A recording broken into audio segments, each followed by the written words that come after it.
24 news ગુજરાતમાં તમારું સ્વાગત છે। આજના મુખ્ય સમાચાર।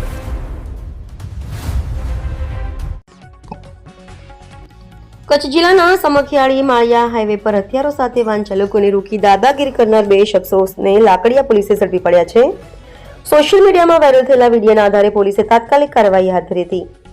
વાયરલ વિડીયોમાં બે ઇસમો હાથમાં લાકડાની ધોકાને છરી રાખી જાહેર રસ્તા પર વાહન ચાલકો સાથે રોક જમાવતા નજરે પડ્યા હતા। વિડીયોમાં ભુજ પોરબંદર એસટી બસના ડ્રાઈવર અને કંડક્ટર સાથે દાદાગીરી કરી તેને માર મારવામાં આવ્યો હોવાનું દ્રશ્ય તેમજ એક ટ્રક ચાલકને લાફો મારવાનો બનાવ પણ જોવા મળ્યો હતો।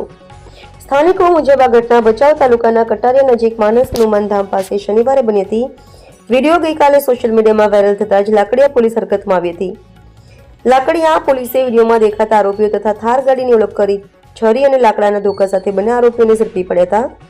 ધરપકડ કરાયેલા આરોપીઓમાં સિકંદર ઉર્ફે સિકલો ઇસ્માઇલ યાત્રા, ઇમરાન ઉર્ફે ઇસ્મો કાસમ ત્રાયાનો સમાવેશ થાય છે। પોલીસ તપાસમાં ખુલ્યું છે કે બંને આરોપીઓ અગાઉ પણ કાયદાને સંકંજામાં આવી ચૂક્યા છે।